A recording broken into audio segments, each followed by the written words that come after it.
Hello and welcome to today's Life Group webinar, How to Navigate the Unknown. I'm Emily West, Director at Life Group, and I'm delighted to welcome you to today's webinar, which we're also calling the Webinar of Hope, because we're here to show you how you can still have events and engage your audiences, even though we're in very uncertain and changing times. This is the third webinar in our series. If you missed the first two, you can find them on our YouTube channel, and you can also find them on our LinkedIn page for Live Group. Today we want to make this all about you and make it as helpful as possible. So we'll also be doing a Q&A. You can ask your questions at any time. They're in the chat box at the bottom of the screen. I joined Live Group as a director early last year, having been so impressed with their forward-thinking approach and how they use first principles to really understand a client's needs and the message they want to get across before they plan an event. Having myself been a head of marketing and investment banking, I had seen that over the last 15 years, in-person events haven't really changed that much. Maybe they get tweaked from year to year, maybe there's a new gimmick or gizmo that keeps people entertained, but ultimately the format hadn't moved on. So something that really impressed me when I met the Live Group was how ahead of their time they were and how they were moving the industry forward. Just to give you some context, we're going to talk today about the digital twin, which is a product that they designed over 10 years ago and have been using with their clients to create a truly digital experience that really engages a virtual audience. It's so different from just your standard webinar or webcast, and this is something they've been doing for over 10 years. Because of this experience, Live Group have been in the perfect place to help clients rapidly adapt physical events. So over the last month, they've been at high speed and working really hard, working with clients to move events that were purely physical into a digital twin. And they'll talk about that more later today. So as well as helping clients do that for events that are happening in the current months and months that are upcoming, looking further into the future, we're helping our clients plan in an uncertain world, which is why Live Group are also running these webinars to help other people understand that you can still have an event and you can still communicate with your audience, even in the uncertain times. And using the right tools like a digital twin, you can actually do it in a more engaging way and deliver an excellent experience for your delegates. So I'm delighted to be hosting this webinar. As I said, it's all about you. So the second half will be dedicated to your questions. Please start typing them in the Q&A box at the bottom of the screen and we will answer them at the end of the session. If you have questions that we don't have time to answer, because we have had a lot of questions in our previous sessions, we're also posting our Q&As on LinkedIn on Tuesdays and Thursdays. As I mentioned, this is also the third in a series. The fourth webinar will be in a fortnight. That's on the 30th of April at 11 a.m. Please share the invitation with other people you think will find this valuable. We really want to share our knowledge and help others going forward. So first of all, I'd like to just introduce my co-hosts. Today we have Toby Lewis, our CEO, and Bruce Rose, our Head of Content. Welcome, gentlemen. And they're going to be sharing their expertise with you. So just to kick us off, Bruce, can you start with what the current state of play is and how that impacts people's events right now? Absolutely. Very happy to, Emily, and thank you for that introduction. And welcome, everyone. I hope that wherever you are, that you are safe, that you are healthy, that you are keeping well in these honestly quite strange times. So if you've watched either of our previous two webinars, you know we like to start off with a little look at where we are right now in this current pandemic and how it may affect the events that we plan and the work that we are doing. And I want to do this today by showing you this chart. All it does is show the next 6 months and what that potential event disruption may look like. And when I say event disruption, here I'm talking about government intervention, things like the lockdown that we're seeing here in the UK and stay-in-place orders in other countries in the world, but also delegate behaviours, the fact that even if you're not in a country with a lockdown, you may wish to avoid large gathering. And so, as you can see right now, as we look at May and June into July, we're looking at a reasonably high degree of event disruption that begins to peter out over August, September, October. And certainly in the conversations that I'm having with clients around the industry, that seems to be the given assumption at the moment, is that September feels pretty safe. It feels far enough away that we're not necessarily too worried about what may happen. But obviously that doesn't necessarily help you in the immediate term if you're in this quite uncertain time in May, June-ish period. And so what we're doing when we're looking at this levels of disruption and how it may change over time, so we're trying to apply some thinking in terms of the events that we're planning. And so we can begin to add layers on top of that. And you can see here on the graph at the very top, May, June, July, we're looking at an entirely virtual approach. And certainly the events that we're running on behalf of our clients over the next 3 months are predominantly virtual. I think a great bellwether here is something like Wimbledon, which was slated to take place at the end of July into August, which is entirely cancelled. And that's a fairly major physical event. And if they're not too certain about the safety of meeting face-to-face, that's a great planning metric for other planners out there. Now, as we come out of this period of high disruption and we move into August, potentially, I think we'll see more of an impact in terms of hybrid events, whereby certain countries or certain regions may not have a stringent lockdown. There may be an appetite for certain people to meet up in small groups, and therefore hybridizing events, having an event with a strong digital presence, but also physical locations that people can join and communicate with, will become more important. And finally, as we kind of move into September, we may see a return to the traditional physical event as we understand it. Though I think even here, the baseline will be moved such that certain behaviors will change. I no longer feel, for example, that a live stream will be a optional extra for a physical event, and that actually it's a necessity to reach most of your audience. Now, what I've shown you here are a possible scenario. It's by no means a certainty. And obviously, if we're being honest, the future that we're looking at right now looks like this. Yes, we assume that event disruption will begin to peter down, but honestly, we don't know. There is not much that we can grasp because there has never been a pandemic like this in the modern world. What we can try to do, though, is take learnings from history. Certainly the 1918 influenza outbreak and subsequent pandemics have taught us that there is a truth in that certain pandemics come in waves, and that while we are right now in the first wave, there may be other waves coming down the line. And so if we were to look at something like that over the next 12 months, we may see a disruption graph that looks a little bit like this. And yes, sure, events in that September, October, November phase, which may look safe, may seem it, and physical events may happen within those periods. But then if we bounce back into a second wave where disruption is high, you may be looking at hybridizing and virtualizing events again. And if you're looking at January 2021, for example, something that you thought was a safe bet to be physical, that may not be the case. And so what it requires is planners and clients to understand that when they're thinking about events, the need for a great degree of flexibility is absolutely central, because the take home here is that we don't know what will happen, and anyone offering certainties is probably not giving you the full picture. Thanks, Bruce. And I think that's a really key point. People might be spending a lot of energy right now trying to predict what's going to happen. But actually, you need to plan for the fact we don't know whether you will be able to have a physical event or whether you'll still be virtual in any given month later this year. Now, Toby, given that uncertainty, that poses a challenge for anyone who's trying to plan events and conferences into the end of the year. So how should they approach this? Well, thanks, Emily. I just begin by saying the Live Group is in its 45th year this year. So we've been helping clients engage with their audience over quite a long period of time. And in that 45 years, it's safe to say that we've seen similar challenges and opportunities along the way.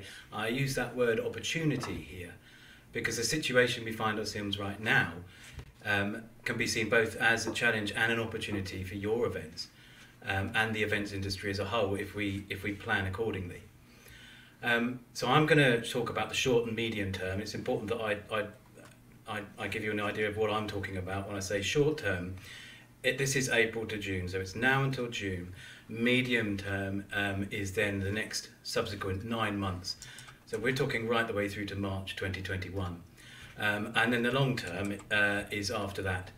And in the next 10 minutes, I'm going to take you through how we should be considering planning for your next event strategy over the short and medium term. And so we're talking about a period of around a year.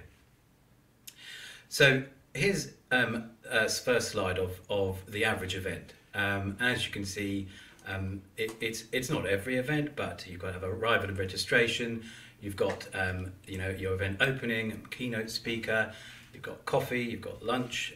You may have a number of workshop choices that delegates can have, and then everyone back into the main plenary with a closing address. And we're using this very simple event stream here to show how we can add strands to this to make your event more robust in the future. what we are in slide 2, in the short term, we're adding a layer of remote audience engagement, which is shown by the pink area here. In the current situation of lockdown, this is simply removing all the non-essential elements of a traditional event and broadcasting the essentials, like the event opener, like the keynote speakers, and perhaps then splitting the audience into a number of workshop streams, and finally the closing address. Now, the main considerations when approaching an event like this in the short term is that you have to prepare your speakers for the very, very different feeling of presenting to a remote audience. So content and engagement, and almost most importantly, timing needs to be down to a fine art. Understand that there are other distractions while a viewer is sitting at their computer, for example, so messages need to be kept short and engaging. And realise that this is actually only a one-way communication when you're only using this strand. You can't see your audience. Therefore, there's limited ability to guarantee that your message has been listened to and understood.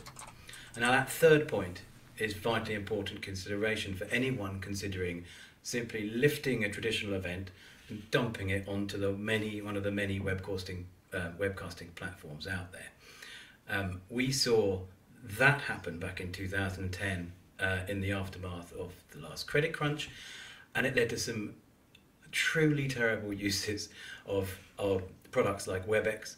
And I think it's one of the fundamental reasons why the event industry has this awkward mismarriage with technology, and why in the main the industry has been caught a little off guard by this latest disruption. So how do we overcome this? Well, we can start by adding a third stream. We're calling this the data stream. It's the most obvious difference with this stream is that it extends pre and post event, and across the timeline period, allowing us to smooth the curve of the information spike over a much longer period of time. And here we can start considering things like adding a delegate management system and profiling delegates to give them a custom journey throughout the event lifecycle, suggesting once you've got similar delegate types that they may wish to search and engage with one another pre-event, perhaps start a conversation or add to a discussion forum. And then thirdly, uploading materials such as PowerPoint presentations in this area, reading material or video for delegates to view on demand, encourage pre-event. You can start seeing by adding this stream, we start gaining back some of the physical event elements that could be missed from only having the one broadcast stream.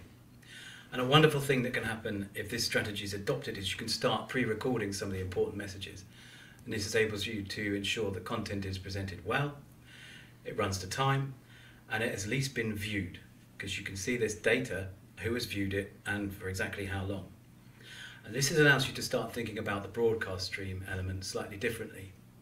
You can consider making them far more engaging for a remote audience, and in this way you can start to gather information on how the message has been understood as well. Now, when we get these three elements right, the event structure doesn't actually look like this, it looks like this, where there's a seamless blend of all three streams, and where an event guest feels like they're part of a wide community, that they've been listened to, and that they've actually had the opportunity to even create some of the content they're engaged with. And most importantly, because we've dealt with these elements so carefully, a remote audience, wherever they may be, should never feel like second-class citizens, or that they're missing out on something. It's actually quite the opposite. And we can allow the remote audience to have elements that they wouldn't have got if they'd actually gone to the physical event, with additions like a dedicated host, post interviews with speakers, panel members, and give sponsors an opportunity to give a message to an online audience as well. And lastly, with this blended approach, the data that you accumulate through the process can be analysed and used to inform subsequent event strategy. So this circular exchange will make your events better and better for your delegates, rather than being, dare I say, a bit samey year on year, which is, I think, where some events have got a bit stuck. So while we've been co-creating this kind of event structure for many years now, it's worth looking to see what it looks like when you take some of Bruce's scenarios, as he was mentioning before, and some of the disruption we're experiencing. And so how can we plan for the unknown? It looks a bit like this. And you can see the traditional event strand on the left-hand side, and then each subsequent strand moving from left and right is determined by different levels of disruption. And so in scenario 2, we're adding the data stream to provide pre-event activities, as I mentioned before, but then you're using the broadcast channel to extend the physical event to a much wider audience, either domestically or internationally. In scenario 3, the traditional events is actually disrupted, and a hybrid approach is adopted for both speakers and audience. Remember, as we make progress through this particular pandemic, there may be regions or countries who are at various levels of lockdown. So you need to have the agility to be able to facilitate all of those at the same time. And then in scenario 4, we have a traditional event element removed altogether in an environment similar to this, in lockdown, with only perhaps the use of a studio facility in this particular example to provide a professional base and an environment for your content to be broadcast from. Of course, we can facilitate speakers from anywhere in the world. So if we are in a full lockdown situation, we'll be forced to use that approach, and which we are at the moment. Now, in reality, the final event structure will never take the form of all these 4 streams in parallel. And this is where the digital twin really comes into its own. And we can see here in scenario 1, in the animation that will come, the digital twin approach can adapt and evolve as you might move through your project plan and life cycle. So as we move through the disruption of scenario 1 and 4, in scenario 1 you can see the digital twin initially supporting the physical event, enabling us to broadcast to a much wider audience. In scenario 2, the twin gradually replaces certain elements of that physical event, and scenario 3 enabling a hybrid approach. And then finally in scenario 4, where we've gone predominantly digital, it underpins the physical event entirely.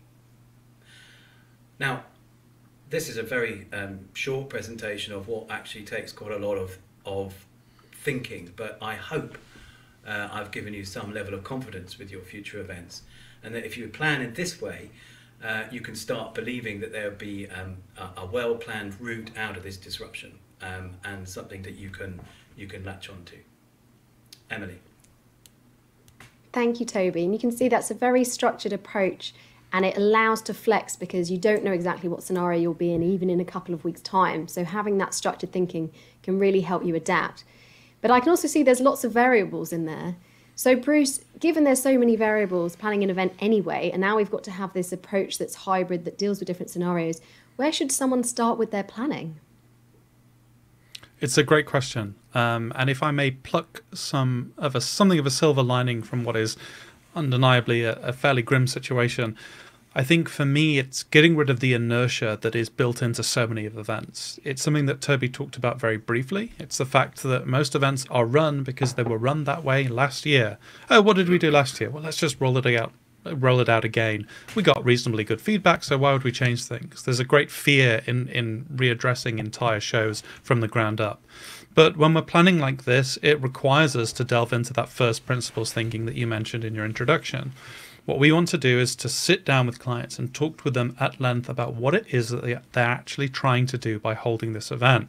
And then we can get some quite critical and foundational answers. Now, we are calling these discovery sessions that we run with our clients, and they take anywhere from a few hours to a few weeks, depending on the nature of the event that we were replacing. But from a start, what we are walking them through is what we are calling the 4 pillars of good digital twin planning.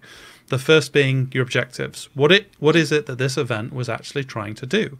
The second being the audience. Who is it that comes to these events? Why do they come? What are their expectations for arriving? What kind of activities do they engage in on site? Number 3 is the content. What are the speakers saying? What kind of presentations are they delivering? What's that rough run of show in moments where delegates aren't interacting with each other?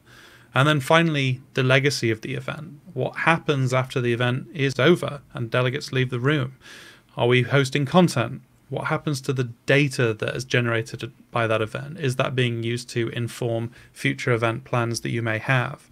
Now, for me, the exciting thing about digital twin planning is that even in our absolutely ideal future, where there is no lockdown, that this pandemic is behind us to an extent, they should improve the physical event, because a lot of planners and a lot of clients have understandably not delved into this first principles thinking for their event programs.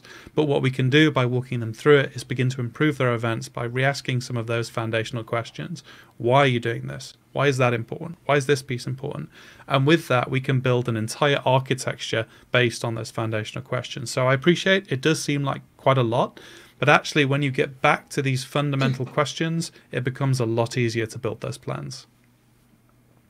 Thanks, Bruce. So the message there is, whoever you're using, whoever's doing your event for you, don't rush into the logistics and the panic mode. Take a step back and work out what your objectives are. And for those of you who I'm sure will want to know more about the first principles, that's going to be the topic of our next webinar. Just go to livegroup.co.uk/sign up and you can join us for more details on that. So thanks, Bruce, for just taking us back to where we need to start. Now, Toby, I know you've been working with clients on events that are funded by delegates and sponsors. So they've got income attached to those events. What does it mean now that those events won't be physical? How does it impact sponsorship and fees? It impacts dramatically, and some of our initial new clients that we've had coming to us throughout this period of 5 weeks, even though it feels like about 5 months, they have actually been very worried that their event literally can't take place because it is entirely funded by delegate fees, sponsors and exhibitors. But if I go back to one of the slides I was showing before,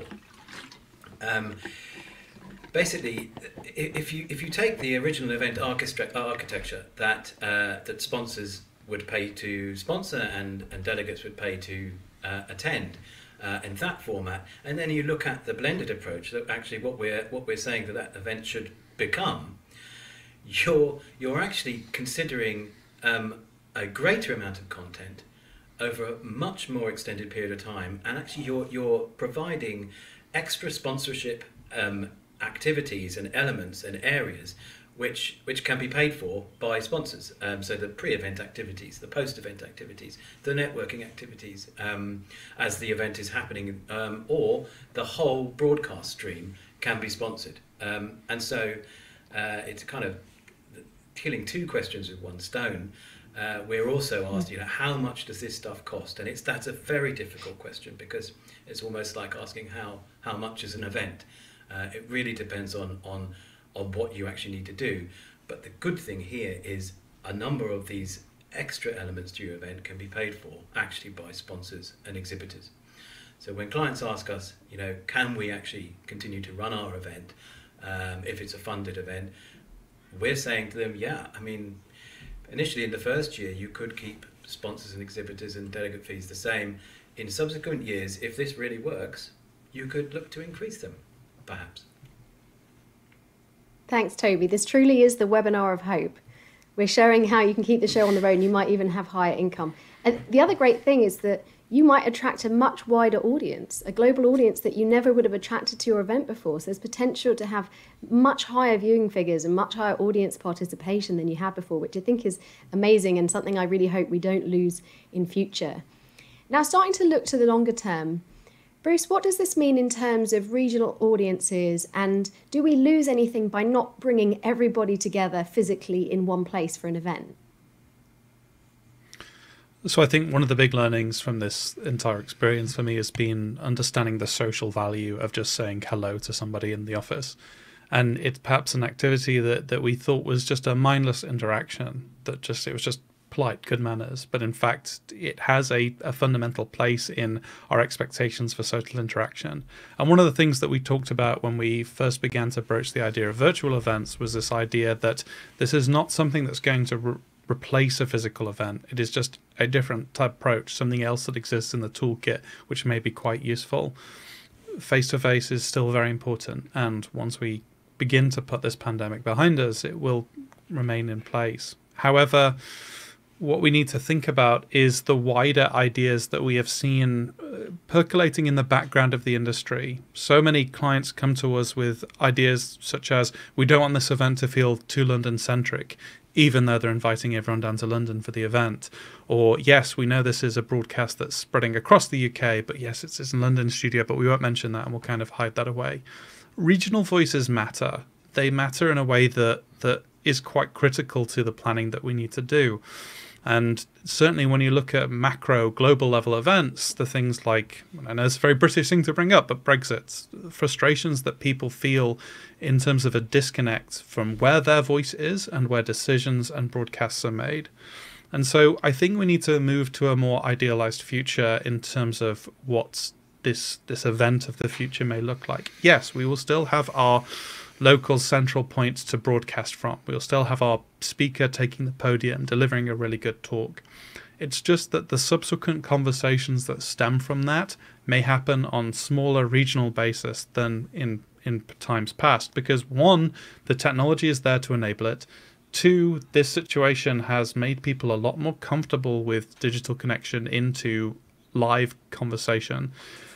And three, there is a craving for it. There is a desire for it. And so I can certainly see a future whereby, yes, we have a big central location broadcast. And as opposed to that being to a large plenary room with many people dotted around on many tables, what's actually happening is that we're broadcasting to hubs around a country or around the world where smaller, more localized conversations are happening, which are then feeding back into those speakers to impact what they may say next. And so we begin to gather this much more heuristic and all-encompassing level of data and conversation that then makes people feel more engaged, more catered to, and more heard. And I think that will be quite vital going forward. That's fantastic, Bruce. I love that idea of you'll drive even more engagement by having regional engagement. And at the same time, as we look to the future in terms of impact on the environment, so much less impact from not flying everybody in, but having regional hubs as part of your digital twin. So fantastic. Another ray of hope for us all. Now we're going to be going shortly to the Q&A. So please put your questions in. We've already got questions coming in now. I can see them waiting. But please add your questions at the bottom of the screen. If you have a question that you don't want to ask as part of the webinar, or you have a specific event that you'd like to discuss with us, please just email us hello@livegroup.co.uk and we'll get back in touch with you. But the final question for Toby from me, looking into the future, as I said in my intro, I haven't seen a great deal of change in the events industry up until now. And so obviously we've been forced into a big amount of change because of COVID-19. But once COVID-19 has passed, what do you think is the future of events in general? And what is your hope for the industry? My hope is quite a lot from the industry, actually. Let's start there. I think the industry has to progress quite dramatically from what is effectively quite a reactive industry to more of a proactive industry. By using the planning approaches that we're describing before and creating an event which is agile underneath any different circumstance, then the industry and event planners can actually take control of their environment rather than be afraid by it. I think we're working with venues at the moment and advising venues on how they should be showing the different room layouts and floor plans, taking into consideration social distancing. We're advising venues on putting architecture in there in terms of internet and cameras and facilities for people to use venues differently. The entire industry is going to have to change the way it thinks. And you mentioned something before. We need to do this regardless of COVID-19. What this has done is lit the touch paper, as you were, and potentially sped up the transition into the types of events we're talking about by, I would say, 2 to 3 years, maybe 4 years. The next thing is going to be something like people not being able to travel as much.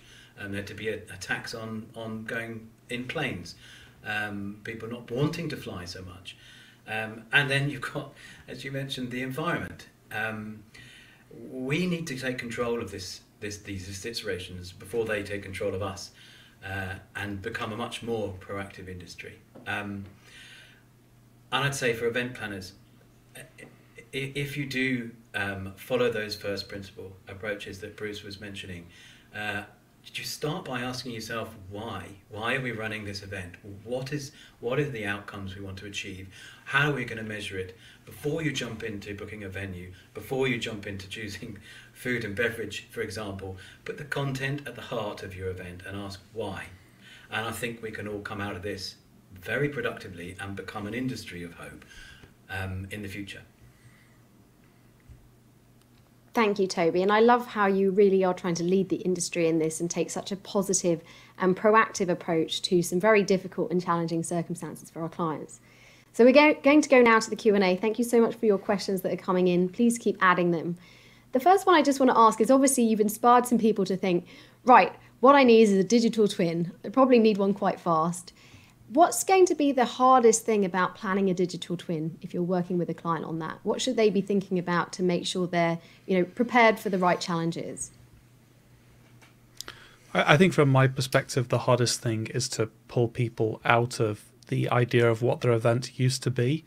And I completely understand it. A lot of our clients, and certainly from the clients that actually conceive these events, all the way through to the planners on their side who typically brief in our teams, this is a personal thing for them. They are often very attached to these events. They're often very attached to the delegates that come to them.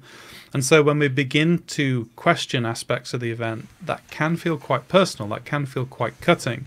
And so one of the things that we really have to do is to get them out of that mindset and almost, okay, yes, this is your event as it existed. It was a beautiful thing. It was amazing, but that has now changed, and we're now going into a new future, which should hopefully make this event even better. So let's put aside those ideas of what the event was, and let's consider what was the event trying to do, and therefore what the event could be. And it seems one of those silly things, but really dragging people out of that mindset for me is quite critical and has often proved quite challenging. But as the situation is more adapted, as it becomes the new normal, I think a lot of people are getting it, and they're getting it a lot quicker.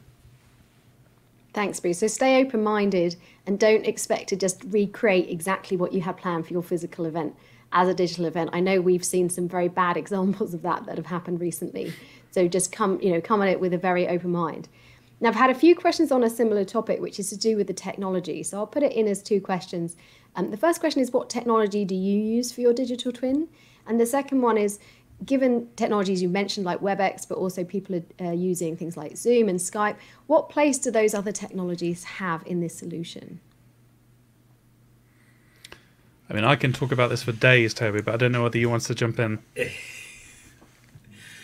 I was just going to add a small part to your last question, and just adding to what Bruce has said. It's really important, and we've learned this through some of our discovery sessions, to gather together all main stakeholders in this event, in your event coming up, because you can't ask those questions alone. You need a raft of people who are engaged with this event and have a stakeholding in it to actually get the right answers. Because if you're asking, why do we run this particular session, you may not know. It's just something you might have done for the last 3 years. But actually, some of the stakeholders that actually orchestrate the content will go, I don't know why we've done that. Let's change it up. And you will start finding that there are no kind of sacred areas in events at all, and that's how we can progress. Technology really is Bruce's field, so I'm going to pass over to him for that. No, thank you very much. And I think this is the nice thing, is I'm just going to be completely open with you all right now. So the stream that you're watching right now is being run on a software system called vMix. We have a lovely technology specialist, David Parker, who's back in our office, who's running this whole thing. He's vision mixing, is making it all look beautiful.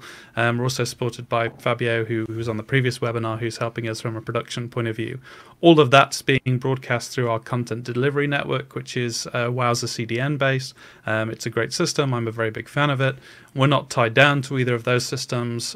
We've used everything from YouTube all the way through to Groovy Gecko and other CDNs in order to deliver certain events for our clients. The question box that you're interacting with is our technology, our audience engagement tech that we've rolled out, and the delegate management platform is ours. I do think that control's quite important. If you go onto the Live Group's website, you can watch a talk that I gave at Event Tech Live where I was quite open and honest about the tech that we used and my own biases, in that much like I don't think you can take an event and cram it into a particular shape, you need that level of control. I think the same is true for digital twins and digital twin planning. And so we want that control in terms of the solutions that we give our clients. And Emily, you mentioned Teams, WebEx, and things like that. Although I have a few concerns with Zoom at the moment in terms of security and what we're seeing in terms of Zoom bombing, and there are some quite disturbing stories there, provided that we have a system that is secure, we can interface it into our digital twin planning. Even the graphics that you're seeing, this background that I have behind me through my green screen, that's all Adobe Creative Suite. However, I guess the thinking that I want people to be mindful of, and this is why I'm so open and honest about the tools that we use, is it's like asking a wood carver what tools they have and expecting that once you buy a chisel and a hammer and a lathe, that you'll be able to produce works of art. The tools are a part of it, but for us, the critical thing is the thinking that underpins all of that. Thanks, Bruce. I know from my experience last night of a webinar I tried to join that went horribly wrong, that the technology you use is incredibly important. And we've actually had a related question, which is for those people who are working in government or in another area where they have very high security restrictions and concerns, what kinds of platforms can they use that are secure enough? So with government, you're going to be taking a lead from obviously the information that's coming out of Cabinet Office and others. I think this is where it comes to a degree of flexibility in the systems that you use. So, for example, relatively recently, we were doing a virtual event for one of our clients within government, and one of their speakers was they work for the Ministry of Defence. Obviously, there is a great degree of security in regards to what can happen on a Ministry of Defence machine. But one of the things that they could use was Skype for Business, because that had been signed off. And so it wasn't necessarily that it was our job to force a bit of tech on that person to say, no, you have to use this, you have to interface with our systems this way. It was a case of, okay, you only have Skype, you can only use Skype. How do we bridge Skype into the conversations that we need you to have with the digital audience? And we did that. It involves a whole kind of production tech layer of how you route audio and how you do screen capture and all those kind of more nitty-gritty technical things. It is possible, and it's about working with the tools that you have available, not the tools that you would like to use. What I will say in terms of if there are people, certainly from a governmental perspective, who are dealing with incredibly locked down systems, there is often the need to send equipment to them in certain circumstances. So Emily, obviously some of the equipment that you're using right now is stuff that we just sent to you so that you could be a host for this, and making sure that we're doing the good hygiene standards and wiping everything down and making it safe and secure.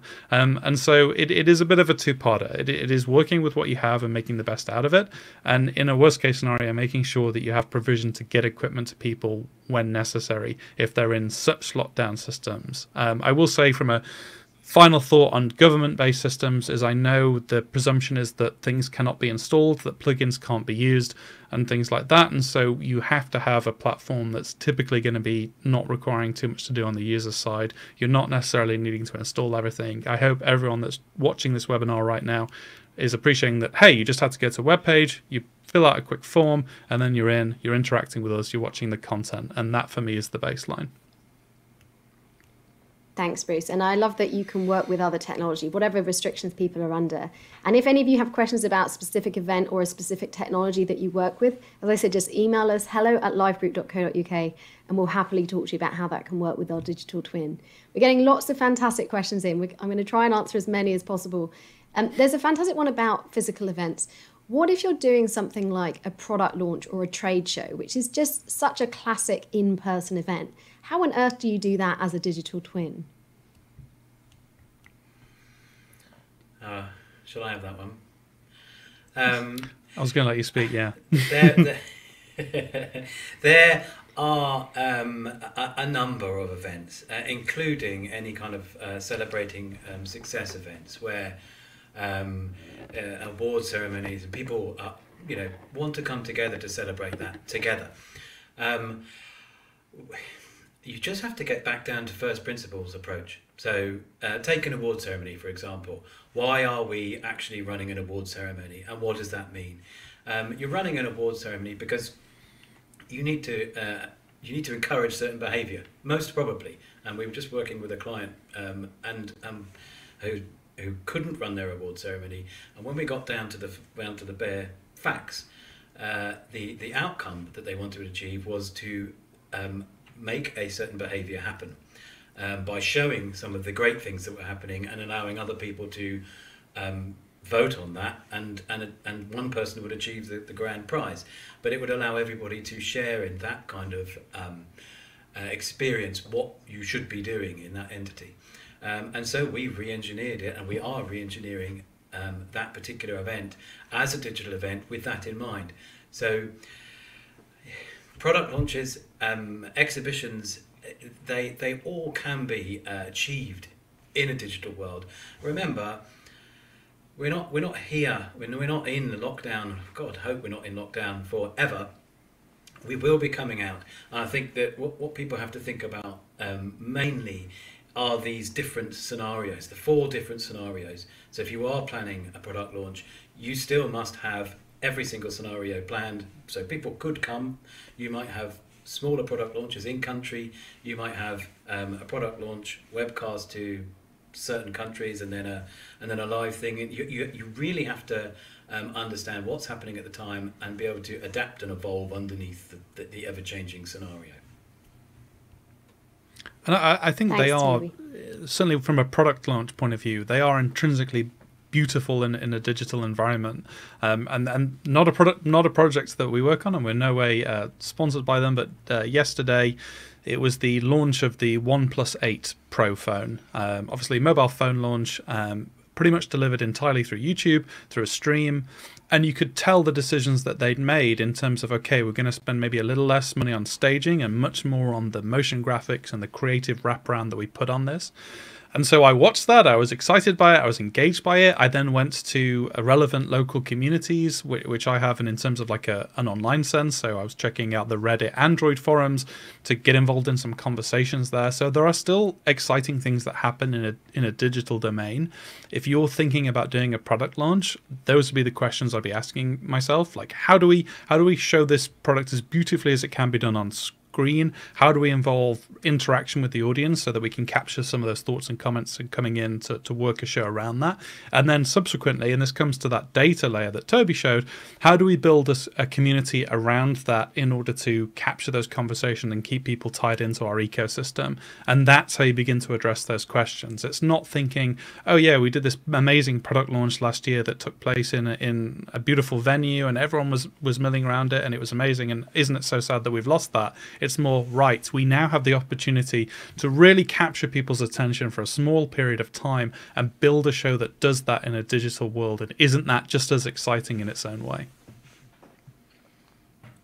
And there is, again, this opportunity, and it's embracing the opportunity there to reach a much wider audience with your product or your trade show and actually facilitate people sharing what they're seeing live while they're doing it and spreading the content even further. Whereas when you go to a product launch, you don't tend to be then sharing it with people live at the moment. So I think there's a huge opportunity there if it's done right. We're just touching on what you said about data. We've had a great question about data. How do you guys track pre and post event engagement through data, and what do you do with it?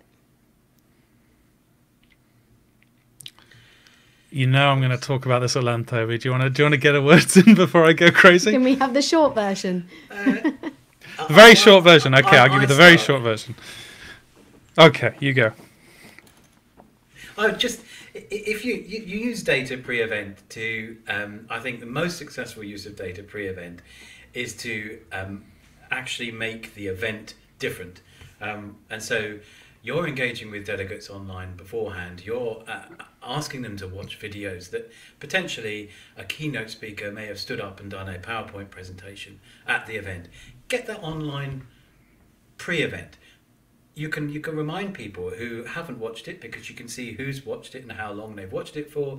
You can remind people that actually the session that's happening at the at the virtual event isn't going to be the same. So you really need to watch this video pre-event, because actually this is your opportunity to ask that speaker Q&A for half an hour.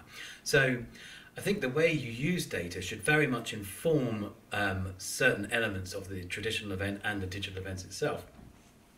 But then I think post-event activity, when a couple of the discovery sessions, we found that the actual evaluation of the event itself hasn't changed for decades. It's what did you get out of the event? What you hoped?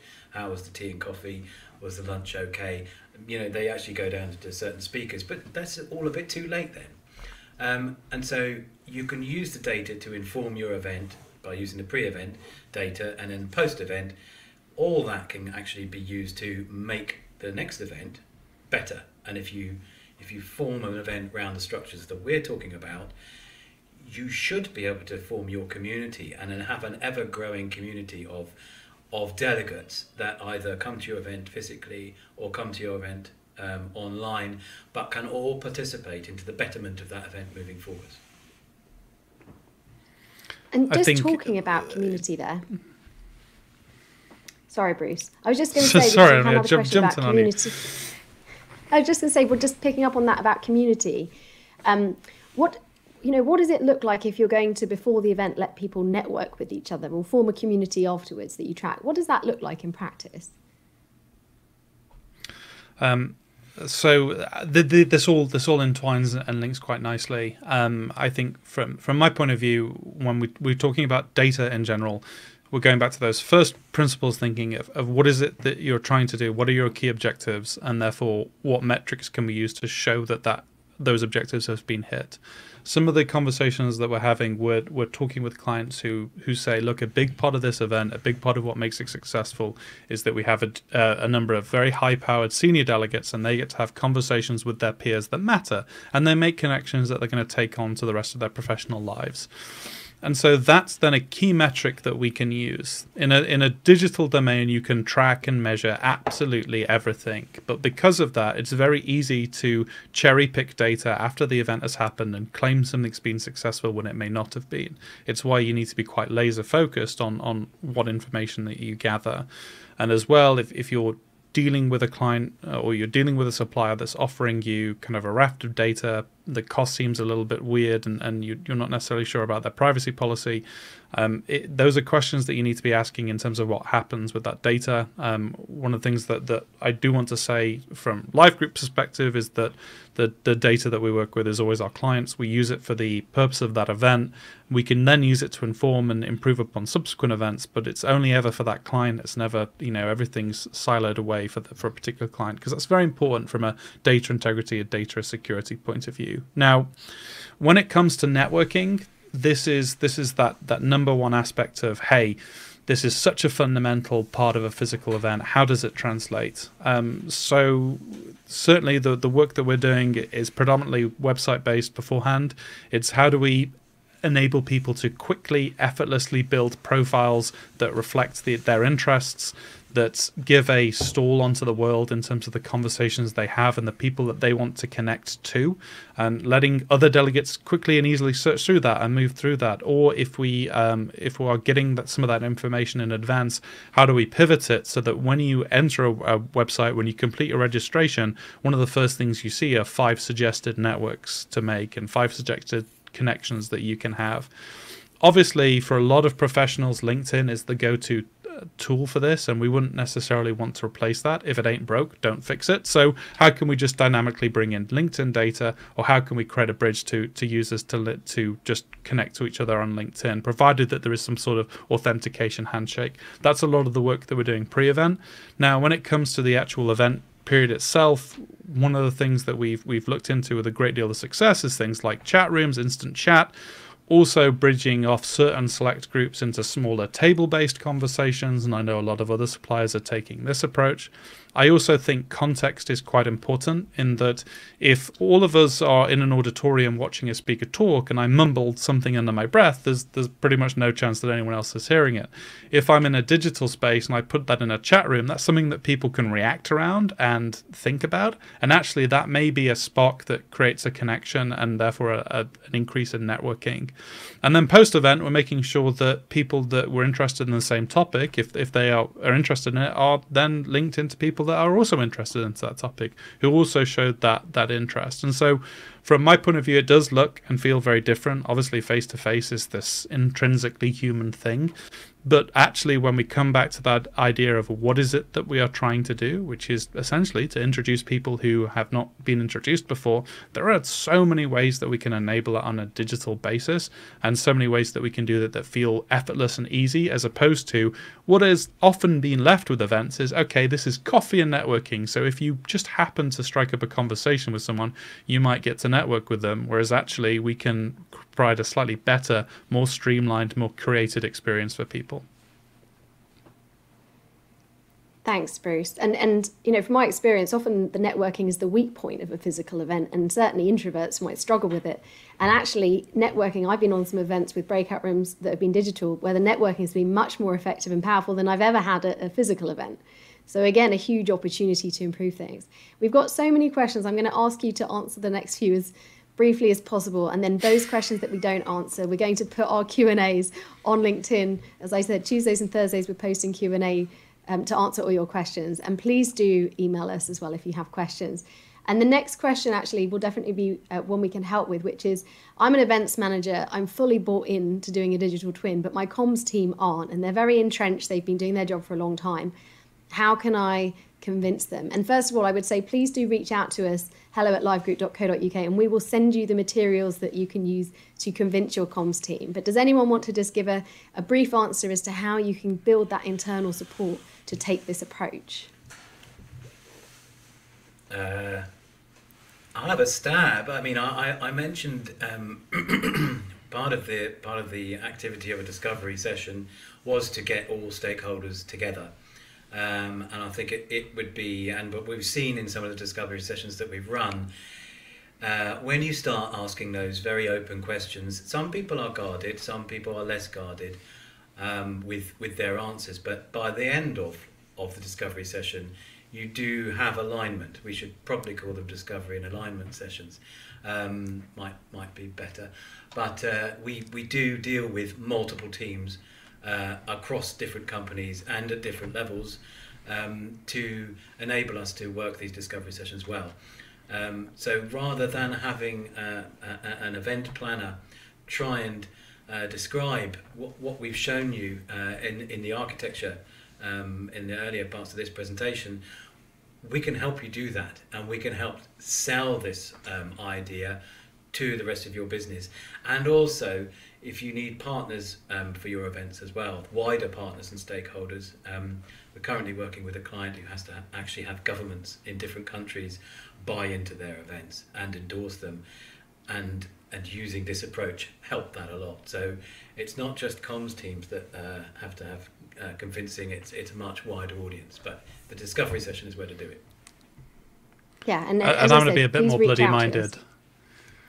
Go on, Bruce. Sorry, I was going to say I'm going to be more bloody-minded and say that it's actually quite a simple thing that you can now say to people like these comm teams is that this is happening, that this is not something that may or may not happen. You only need to look at the likes of Facebook, Google, major providers who are embracing this digital wave. And for me, it'd be a question to your comms team of, okay, do you want to be left behind here and have to react too late to actually feel like you're making a difference, or do you want to proactively get ahead of this? There are some great digital events that are happening. I would encourage you to check them out.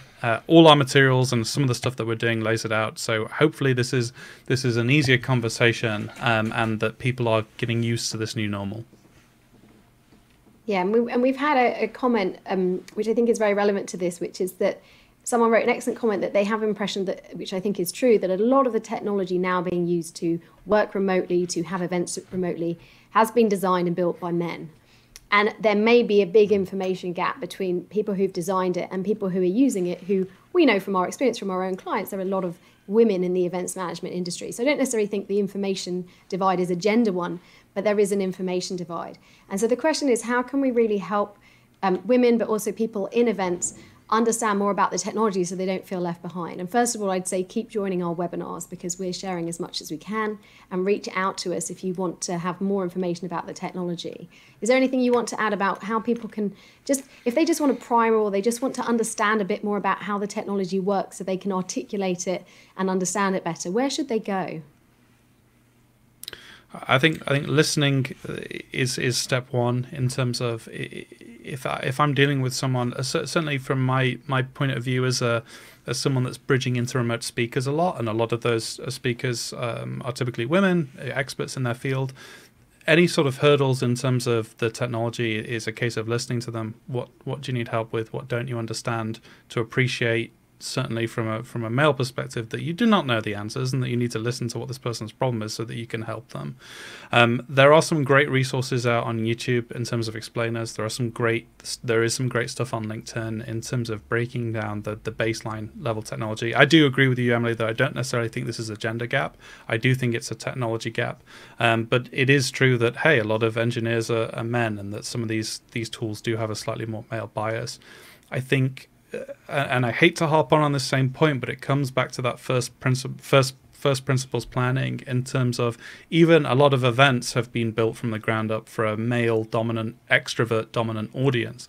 And when you get back to that first principles planning, you can begin to think, actually, if our audience is predominantly of this makeup, what's the best approach to talk to them, to communicate with them? And they're not necessarily easy answers to grasp. There are materials out there. It's going to depend on who you are as a person, what your learning types are, and Google is your friend within that. But if you want more personal advice, that's what we're here for, and we are ready to listen and offer our advice based on our knowledge. Fantastic. Thanks, Bruce. Please do reach out if you've got specific questions. Toby, did you have another thought on that as well?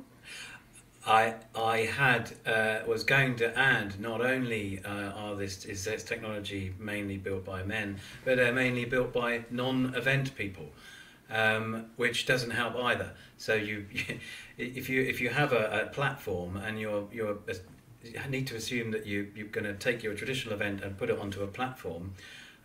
It's like turning up at a venue with your stage set and all the technical stuff backstage and no crew to run it for you. It's bonkers that people should be thinking that they could just lift up their event as it stands and put it in a digital world without thinking about some of the areas that Bruce has been talking about. Thanks, Toby. That's a really good point, well made.